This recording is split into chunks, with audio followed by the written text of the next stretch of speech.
Prashad ji, Kalyan ji, and Gopal Gorme there. And friends here. I have been given a topic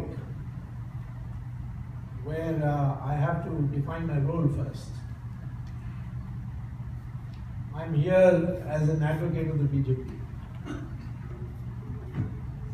So don't expect an academic lecture where I objectively analyze what Modi has done and what Modi has not done. But to give you, without telling lies, a favorable picture of our position today in the country. First of all, as far as promises are concerned, there are always promises that can be implemented right away, some after maybe a year or two, and some you can set the process of implementing those promises, but it may take longer than even 5 years. For example, the present agitation that's going on the one rank, one pension is something that can be implemented right away. Just needs a signature. The defense minister has already signed and sent it to the finance minister, but the finance minister is resisting signing it. He has his reasons, but the problem is that Mr. Modi had made a public promise in a specially convened public meeting of ex-servicemen that as soon as he comes to power, he will implement this one rank, one pension, which basically means that if some people retire little early in their tenure and some retire later, but if they are of the same rank, they should get the same pension. The monetary requirement for implementation of that promise is about 8,000 crores, which is nothing today by the numbers that exist in the budget. But I think the finance minister thinks that then this will lead to other demands, particularly from the bureaucracy, and therefore he is reluctant to sign. In the end, he will have to sign or resign. Because this is a promise which the Prime Minister made, this is a promise which the Defence Minister has cleared. This is a promise that the whole party wants implemented because ex-servicemen had laid down or risked their lives to protect the country. And it's something which should give them relief in their cost of living, and they must live with dignity. Therefore, it has to be done. So the pressure is mounting very substantially, and I'm sure that the Prime Minister in the end would intervene, even under our constitutional scheme of what is called as transaction of business rules for the government. There is a clause which says that if two ministers cannot come to an agreement, then the cabinet must take a decision. And on behalf of the cabinet, the Prime Minister can take a decision and later on get it ratified. I expect that this promise will be implemented in the next 15 days. Now, then there are promises which, at the time we made it, we didn't realize the ramifications. At least I don't think they are serious ramifications, but there are people who think that it has some serious consequences. The declassification of the Netaji files. And that today there is a strong bureaucratic view that making these files public would damage our relations with a friendly country. Now that means that Netaji's death had something to do with a friendly country. We need to know. Did he die in that air crash? If he died in the air crash, no friendly country is involved. But if he didn't die in the air crash, but he was killed by a friendly country, we'd like to know who facilitated that killing. When I was Minister of Law and Justice, Mr. Chandrasekhar was Prime Minister at that time. He one day called me up and he said, you see, the Japanese are pressuring us to take the ashes of Subhash Chandra Bose, which is kept in an urn in Rinpoche Temple in Tokyo. Should we take it or not? Can you give me an opinion? I was the senior most minister, so it's obvious that you would have to consult me. And I said, well, I mean, if I have to make give you a considered opinion, I must know the background material. So I want the files. So he said, well, I'll see that some of the files are made available to you. Now, out of 81 classified, still classified files, he only allowed me to see 3. So I asked him, what about the others? He said, no, because I know you'll do propaganda. So they're not, in my opinion, that you really need. You first see whether these 3 will suffice. Well, the 3 did suffice.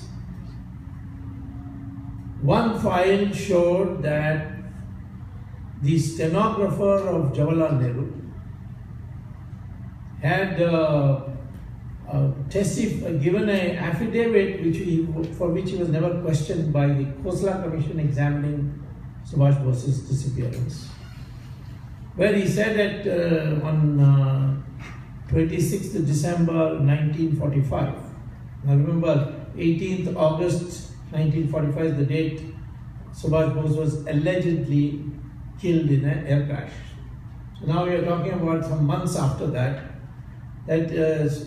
he got a phone call at 11 p.m. in the night from Jawaharlal Nehru that he should urgently come. Jawaharlal Nehru was not Prime Minister at that time. So he, I think he was perhaps to be sworn in soon as a interim Prime Minister till the partition was over. But he was summoned by Jawaharlal Nehru to come to not Aruna, but her husband's Asaf Ali's house, which was in Daryaganj. Even if he's wearing a pajama, he said, you come in your pajamas. Now, he went there, and Jawaharlal Nehru first, out of his pocket, pulled out a piece of paper and said, this is in handwriting, will you type it? So he typed it. It was obviously a translation of a message from Joseph Stalin to Jawaharlal Nehru, where he said that I have got Subhash Chandra Bose in my custody and I want to know what is to be done with him. So then he typed that. Jawaharlal Nehru then said, okay, give me the carbon also. So he took the carbon also and took the copy also. And then he gave a dictation. And that dictation was to Clement Attlee, the Prime Minister of Britain, in which he said that Joseph Stalin has just conveyed to me that Subhash Bose is in his custody and he wants to know what to be done with him. But since you have declared him, that is Britain, as war criminal, it is your responsibility. And you must deal with Stalin and see what is to be done. Now that's a sophisticated way of saying that please kill him and I don't want to get involved. And what does it mean to say he's a war criminal? Why should he raise this question? But he raised it. And so Attlee interacted with this is what I've picked up afterwards, that's not in the files. But Attlee and Stalin got together and they felt that Subhash Bose comes to India means he will be the Prime Minister. And that Jawaharlal Nehru is more convenient for them. And this comes from other supporting material. And according to one Russian who was posted in as the number 2 in the embassy and became friendly with me, he told me subsequently that Subhash Bose was starved in a gulag in Siberia. And probably when he was in a very bad shape physically, because he was made to do physical labor, he was subsequently killed by the Russian soldiers who were manning that thing. That is what I've reconstructed, but this much I can tell you is in the files that Subhash Bose was alive on 26th December 1945 and did not die on 18th August. And obviously it means that people will turn against Britain and turn against the Soviet Union, but then Soviet Union doesn't exist now, it's only Russia. And the administration is not, Stalin is no more around. And Britain also now, the Labour Party is not in power, the Conservative Party is in power. And I've been to Britain and to address some meetings in April. And that time the British said, how can we be affected by that, because it was a Labour Party government. So I don't think this is a very good reason. But there are people who have voiced the bureaucracy and others who are putting enormous pressure that these files should not be released. I may have to go to court on that very soon. I've already informed the Prime Minister, because we have a very well developed law called privileged documents. And this doesn't come under privileged documents, because they have no current value. All that will happen is Nehru's name will go into mud. It's already in the mud, so it doesn't leave that.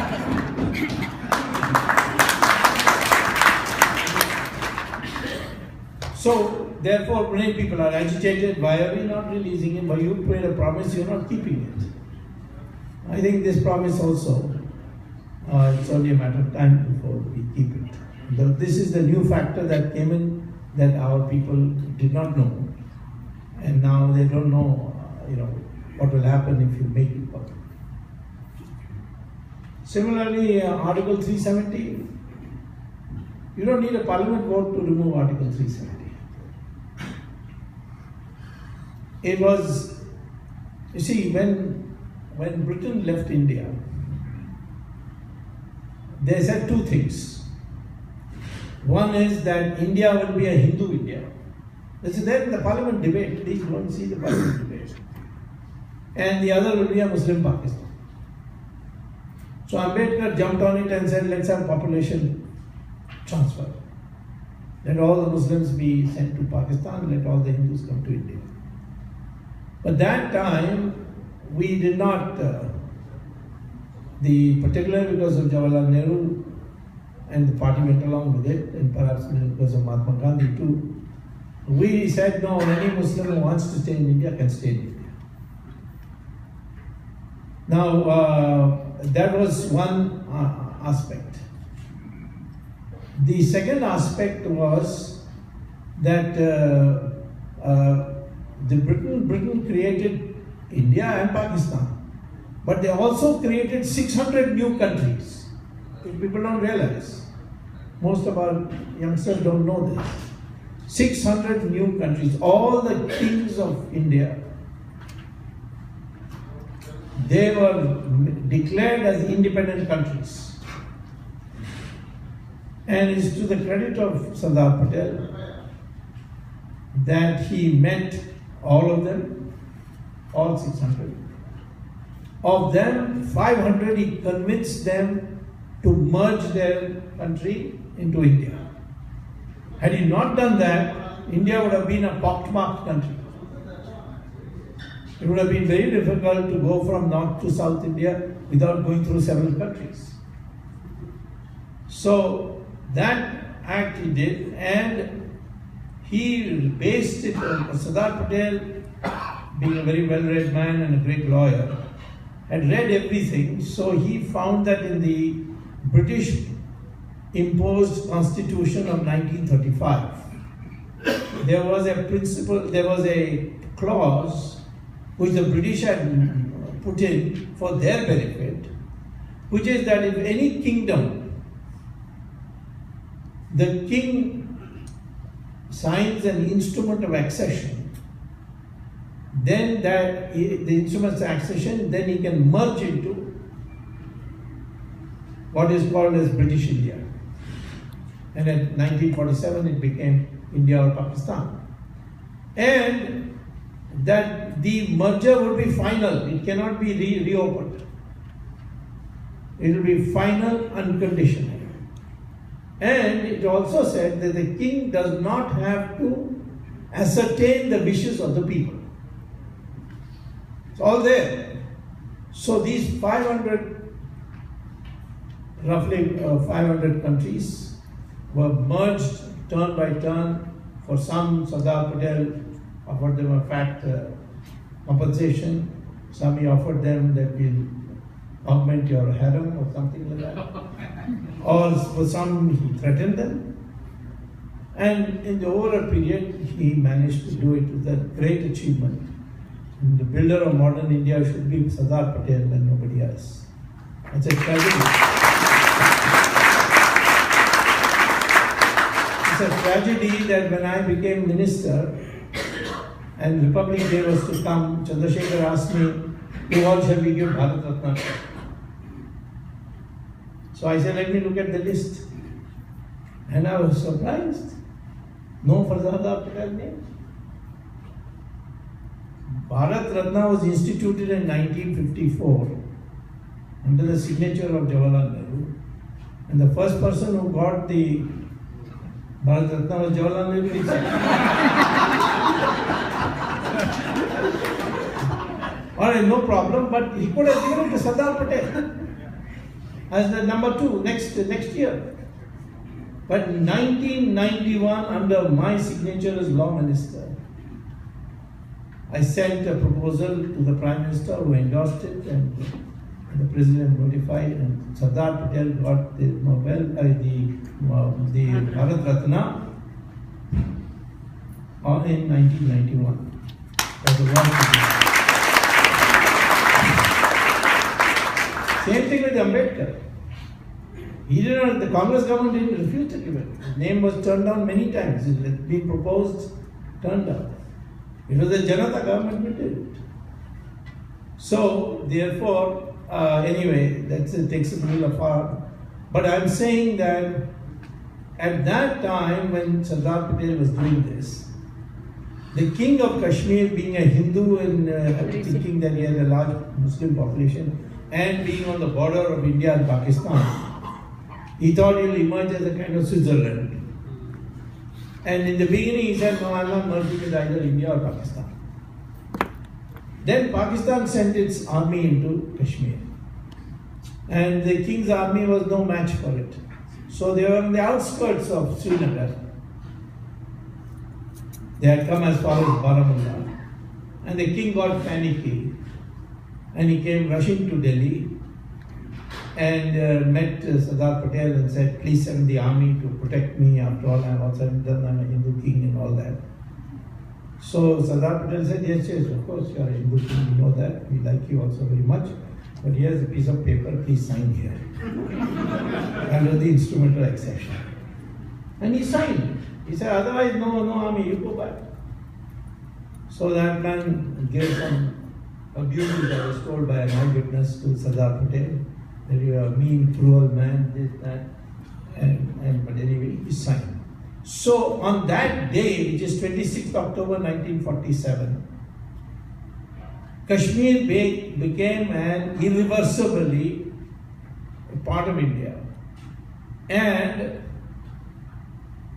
he did not have to ascertain the opinion of the people of Kashmir for doing that. So there is no dispute on Kashmir.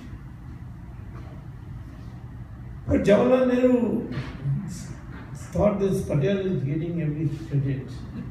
So he said, no, this is an international matter. Because you see, it's a border state. And there's Hindu and Muslim, other states are not quite like that. And therefore, we will try to get Pakistan's army evicted by going to the UN. And he went to the UN. I found that when I was minister, I looked at the old files and found that there was no cabinet resolution to take this to the UN. So it's not binding on any future government taking it to the UN. We can withdraw it any time. I don't know whose advice he didn't take Sardar Patel's advice, but I don't know whose advice Nehru took. But the opinion of Morarji Desai was, the only opinion he ever took was of Edwina. And after doing it, he promised Article 370 to be incorporated in the new constitution, which was being discussed at that time by the Constituent Assembly. The president of the Constituent Assembly was Rajendra Prasad. The chairman of the Fundamental Rights Committee was Sardar Patel, and the drafting committee chairman was Ambedkar. So, therefore, it had to be. We were at the, at the stage. And by then, it would be 1948. We were fairly advanced stage. The constitution was finalized and adopted by the Constituent Assembly in 1949 November. So this had to be now inserted. But Jawaharlal Nehru didn't have the courage to move the motion himself because he knew that people would be very hostile. The Constituent Assembly may turn him down. So he pleaded with Sardar Patel that I've got a very important meeting in London. So you please, move it. So Sardar Patel said, I can't move that because I don't approve of it. But I'll ask somebody to move. So he went and asked Ambedkar. Ambedkar said, am I a traitor to move such a resolution? I will not move it. And what happens if every king starts now saying we want the Article 370? What will we do? So he refused. So finally, they got Gopal Swamy Iyengar to move the resolution. And it was an uproarious scene. I'm taking all this because these are important things to know for the background for why some things we have not been able to do right away. And he moved the resolution, and finally Sardar Patel had to get up and say, it is a temporary measure and it can be removed by an executive order, won't need parliament vote. And on that basis, you please pass it. And that's how Article 370 entered the Constitution. And it's written there as the heading for that section, that article, temporary provision for the state of Jammu and Kashmir. And in that it says that if the president issues a notification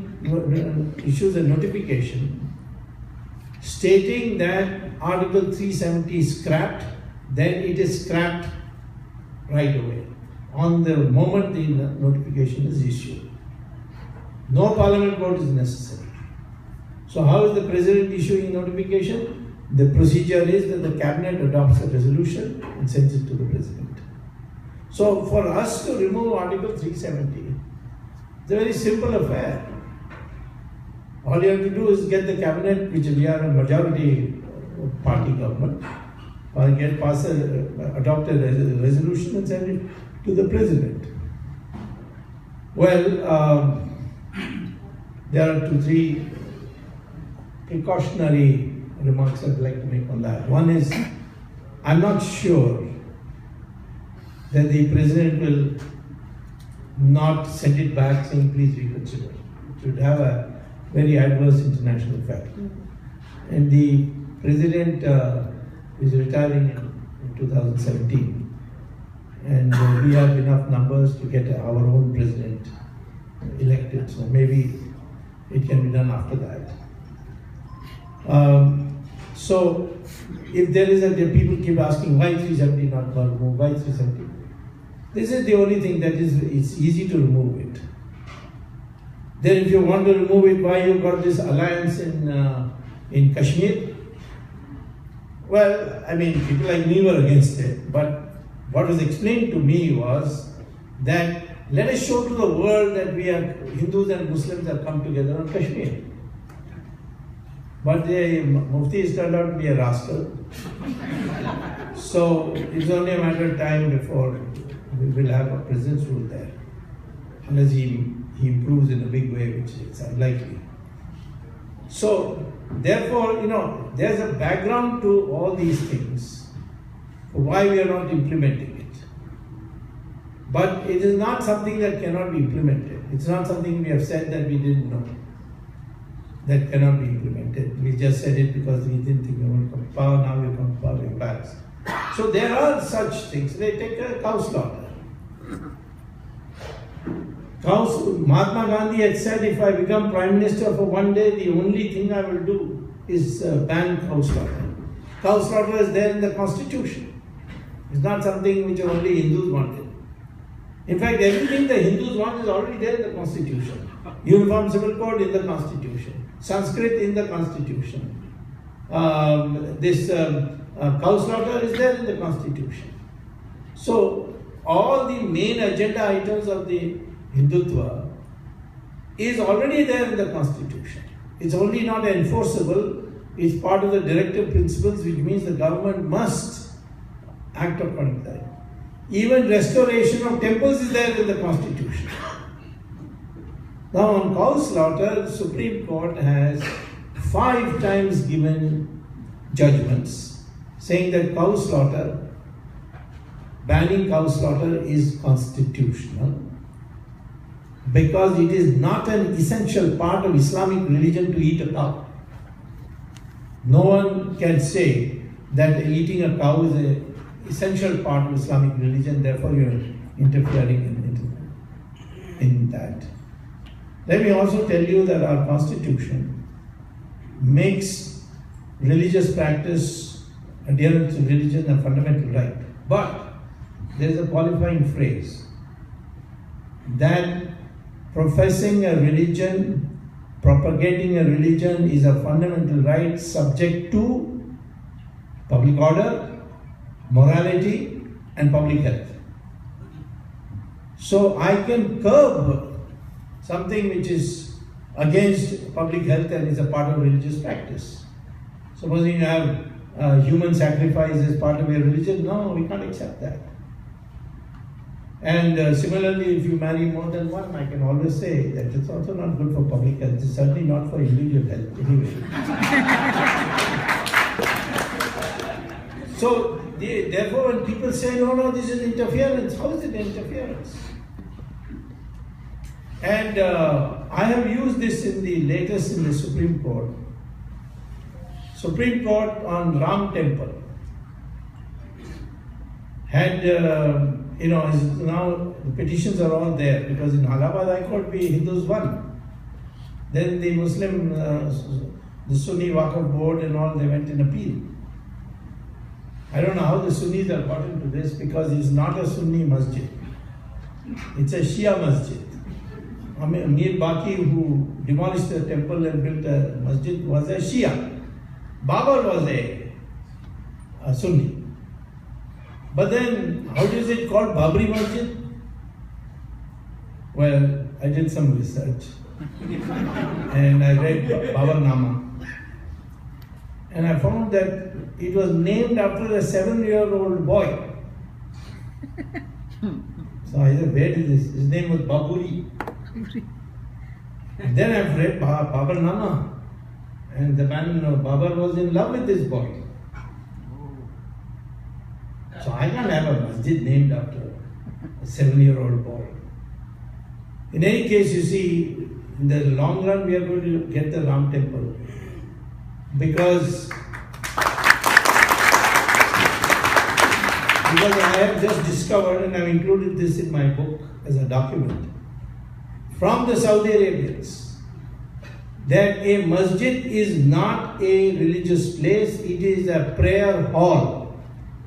It is to facilitate reading of namaz. And therefore a government can break the masjid, government can shift the masjid. And in Saudi Arabia they are doing it all the time. So therefore, we can tell the Muslim community, why don't you build a masjid across Saryu River and leave this to building of Ram temple, and not only Ram temple but also Krishna temple in Mathura and Kashi Vishwanath in Varanasi. And of course the remaining 39,997 temples we are willing to forget. We give you a masjid. But these three we will do. Now, Ram temple is so easy to do. I went recently to the Supreme Court where the petitions are pending, and I just wanted to test the waters by a small technical point.